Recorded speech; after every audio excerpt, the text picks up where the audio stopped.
Bonjour à tous, comment allez-vous? Un petit coucou à mes amis des Antilles, Martinique, Guadeloupe, Guyane, Réunion, ainsi que la métropole, et puis aussi tous ceux du monde entier qui vont s'arrêter un instant pour regarder et écouter cette vidéo. Il se reposa. C'est une réflexion que je voulais partager depuis longtemps, mais voilà.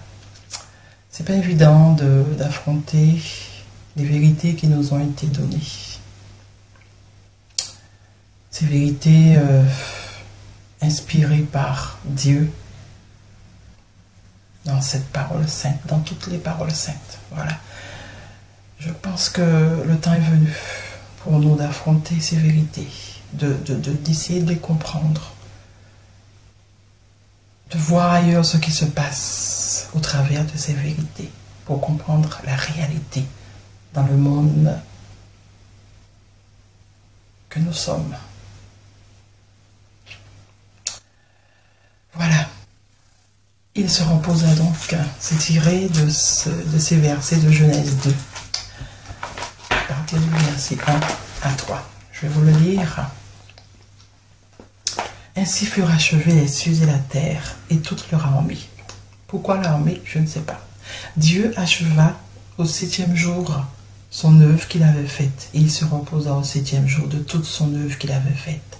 Dieu bénit le 7e jour, et il le sanctifia, parce qu'en ce jour, il se reposa de toute son œuvre qu'il avait créée en la faisant. Les premières pages de la Genèse nous indiquent qu'est-ce que Dieu a fait le jour, ce 7e jour, qu'il a béni et qu'il a sanctifié et qu'il a appelé jour de repos. La question qui se pose, pourquoi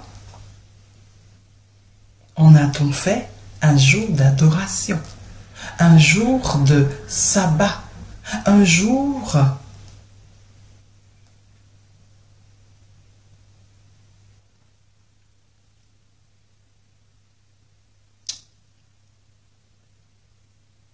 où un culte divin est donné, d'après la définition.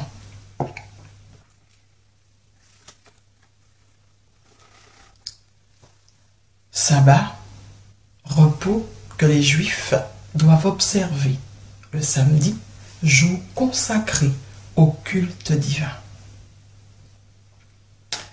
Dans ces premières pages de la Genèse, à quel moment celui qui a inspiré cette parole sainte a-t-il dit que ce jour de repos est consacré à lui rendre un culte?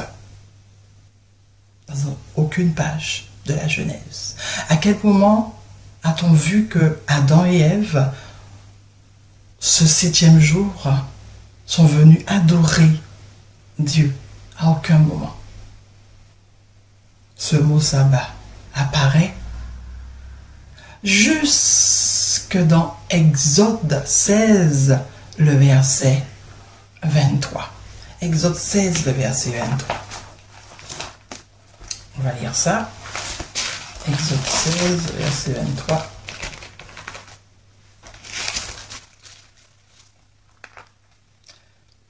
Alors, voilà. Et Moïse leur dit, c'est ce que l'Éternel a ordonné. Demain est le jour du repos, virgule, le sabbat consacré à l'Éternel. À quel moment dans Genèse, Dieu a-t-il dit cela? À quel moment il a dit de consacrer ce jour pour lui? Il a béni ce jour et il a fait de ce jour un jour de repos, pas un jour d'adoration, mes amis. Le mensonge est construit de génération en génération. On change les choses, on transforme les choses. Au départ, on nous dit, dans cette parole sainte, inspirée par Dieu, que ce 7e jour a été béni et sanctifié par Dieu. Pourquoi? Parce qu'il s'est reposé, lui. Avait-il besoin de repos, lui? Parce qu'il a dit et les choses sont arrivées. Alors pourquoi donner un jour de repos? Pourquoi Dieu s'est-il donné un jour de repos? Parce qu'il n'a pas besoin de repos, en effet. Voilà. Mais plus tard, on nous dit en fait qu'il a ordonné que ce jour soit le sabbat, un jour consacré à l'Éternel. Un jour où un culte divin est donné. Mais rien n'a été demandé, hein. Pourtant c'est quelque chose d'essentiel, hein, à notre vie. Pourquoi celui qui a inspiré la Bible ne l'a pas spécifié dès le départ, dès les premières pages de la Genèse? Et puis dans Exode 20, au moment où celui qui nous a donné la vie, qu'on a appelé Dieu, et qui donne les lois, encore quelque chose de plus important pour le peuple d'Israël, ce peuple où tout a été construit avec eux, puisque c'est le peuple élu, le peuple choisi de Dieu. C'est eux qui ont entendu la voix de Dieu. Alors, Exode 20, verset 8, dans les 10 commandements. Il y a ce jour de repos mentionné, mais il n'y a nulle part le jour de sabbat consacré à l'Éternel. Alors, qu'est-ce que Dieu demande? Souviens-toi du jour du repos pour le sanctifier. Pour le sanctifier. Déjà là, il y a un problème. Sanctifier, c'est rendre saint. Comment l'homme peut-il rendre saint quelque chose? Dites-moi. Il me semble que c'est Dieu. Hein? Voilà. Dieu l'a déjà sanctifié ce jour. Il a béni et il a sanctifié. Il a déjà rendu saint. Il a déjà mis à part ce jour. Pourquoi? Pour se reposer. Mais on demande à l'homme de sanctifier encore. Déjà là, il y a déjà un petit problème. Tu travailleras 6 jours et tu feras tout ton ouvrage. Mais le 7e jour est le jour du repos de l'Éternel, ton Dieu. Tu ne feras aucun ouvrage, ni toi, ni ton fils, ni ta fille, ni ta servante, ni ton bétail, ni l'étranger qui est dans tes portes. Car en 6 jours, l'Éternel a fait les cieux, la terre, la mer et tout ce qui est contenu. Et il s'est reposé le 7e jour. C'est pourquoi l'Éternel a béni le jour du repos. Il a sanctifié. Il a mis à part ce jour pour pouvoir se reposer. À quel moment il a dit de venir l'adorer, mes amis? À quel moment? Dites-moi, peut-être que je me trompe, je ne sais pas, mais voilà. Aujourd'hui, je me pose la question, mais d'où ça sort, cette histoire d'adoration? Est-ce que véritablement celui qui nous a donné la vie nous demande de le faire? Retournons là où les choses ont commencé, en Orient, en Israël, dans la ville sainte. Comment cela se passe le jour du sabbat? Regardez, mes amis, comment cela se passe le jour du sabbat. On se retrouve tout à l'heure. Je vous donne juste une petite aperçu. Ceux qui veulent regarder toute cette vidéo, je vais mettre le lien juste en bas. D'accord? Et comme ça, vous pourrez regarder l'intégralité de cette vidéo. Voilà. Bonne écoute. Samedi 29 août dernier, jour de Shabbat à Jérusalem. Plusieurs centaines de juifs ultra-orthodoxes manifestent en centre-ville. La raison de leur colère, l'ouverture d'un parking municipal malgré l'interdit religieux. Le repos est obligatoire, on ne doit pas travailler ni conduire pendant Shabbat.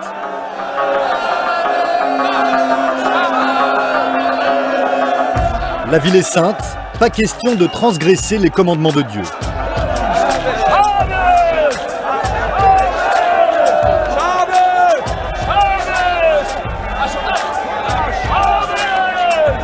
Pour les plus radicaux, la télévision est interdite, elle aussi.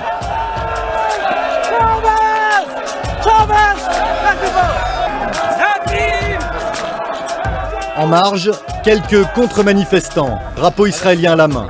Une maigre opposition face à la vague ultra-orthodoxe. Ces gens-là veulent se débarrasser de tous les laïcs et que la ville ne soit peuplée que d'ultra-orthodoxes. Ils veulent nous chasser, mais on ne se laissera pas faire. La police repousse les manifestants jusqu'à Meacharim, le fief des ultra-orthodoxes. Un quartier totalement cachère, en plein centre de Jérusalem, où vivent retranchés 15 000 hommes en noir, comme on les appelle. Ici, ce sont les habitants qui édictent les lois, selon les principes les plus stricts de la religion. Tenue correcte exigée à l'entrée, pas de jupe ou de pantalon pour les femmes. Pas de télévision ou de journaux, jugés opposés à la foi. Et pas de voiture, le jour du Shabbat. Ils ont même imposé la non-mixité dans les bus, que l'on ne peut filmer qu'en caméra cachée, les hommes à l'avant, les femmes à l'arrière. Voilà mes amis, vous avez vu? Ceux qui défendent ce jour du sabbat, ceux à qui Dieu a parlé, celui qu'on a nommé Dieu a parlé. Ce système qui existait avant le christianisme, le judaïsme, mes amis, vous avez vu comment? Il impose les choses. Est-ce que c'est ce que Dieu veut? Est-ce que c'est ce modèle? Est-ce que c'est vraiment quelque chose qui vient de celui qui nous a donné la vie? Est-ce que vous pensez cela? Aujourd'hui, là, en 2022, il est temps pour nous de regarder, d'affronter ces vérités qui nous ont été données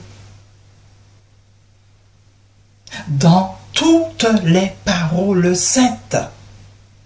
Dites saintes, parce que les mots ont été donnés par qui? Sanctifié, saint, béni. Ces mots ont été définis par qui, mes amis? Par l'homme. Encore l'homme. Nous devons nous poser des questions, mes amis. Aujourd'hui, en 2022, il se reposa. Au départ, il se reposa. Au départ, il n'y avait pas. Il consacra ce jour à l'adoration. Il demanda aux humains de venir l'adorer. Il n'était pas spécifié ça. Au départ, c'était il se reposa. Mais au fur et à mesure, mes amis, on change les mots. On change, on transforme les choses. Et le peuple, ignorant de cette construction, continue à suivre. Continue à suivre le berger qui a été donné. Voilà mes amis. Une belle journée à tous. Passez un agréable jour de repos. Profitez pleinement mes amis. Si vous pouvez aller visiter les malades, faites du bien, faites-vous du bien en ce jour de repos. C'est ça l'essentiel. Se faire du bien et faire du bien aux autres. Voilà. Bisous à tous. Bye bye.